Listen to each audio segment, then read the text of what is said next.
नमस्कार दोस्तों।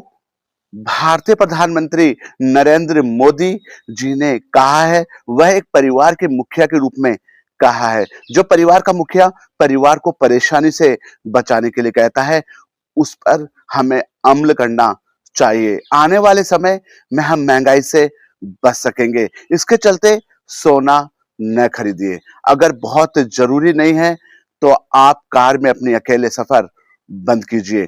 गांव देहात में रहते हैं तो थोड़ी दूरी के लिए बाइक के बजाय साइकिल का इस्तेमाल कीजिए। शहर में रहते हैं तो पब्लिक ट्रांसपोर्ट का इस्तेमाल ज्यादा से ज्यादा कीजिए। और डेली खाने में 4 आइटम बनाते हो तो उसे 2 या 3 कर दीजिए। गांव में रहते हैं तो गैस का इस्तेमाल कम करके लकड़ी और उपलों का हम इस्तेमाल कर सकते हैं। विदेश यात्रा घूमने के लिए ना निकलिए। घूमना है तो अपने देश में घूमिए। मैं जानता हूं इस 50 करोड़ लोग ऐसे हैं जो सिर्फ भाजपा और मोदी के विरोध में ये चाहते हैं कि देश में क्राइसिस हो और वो मजा ले सके। फिजूल खर्ची बंद कीजिए। ब्रांड की चीजों से परहेज कीजिए। कुछ दिन लोकली पहन लीजिए, कपड़े, जूते या चप्पल।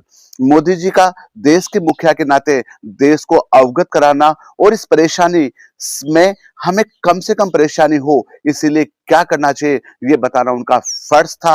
उन्होंने पूरा कर दिया। अब आगे आवाम की मर्जी है, वो क्या करती है। अगर आप ये सोच रहे हैं कि क्राइसिस आए और मोदी को इसके सहारे ही हम कुर्सी से हटा देंगे, तो इसमें भी मोदी का कुछ भी नहीं जाना है। उसके हटने के बाद भी और ज्यादा समस्याएं बढ़ेगी, क्योंकि विपक्ष 15 सालों से भूखा है। मोदी हट भी गए तो उनको कोई फर्क नहीं पड़ेगा। मस्त बंगला मिलेगा, एसपीजी सुरक्षा मिलेगी, पेंशन मिलेगी और तुम्हारे हाथ में वही आएगा जो बरखा जी को व्हाट्सएप पे मिला था। इसीलिए अंध विरोध में न पड़े। आवाम जितना हो सके सहयोग करे।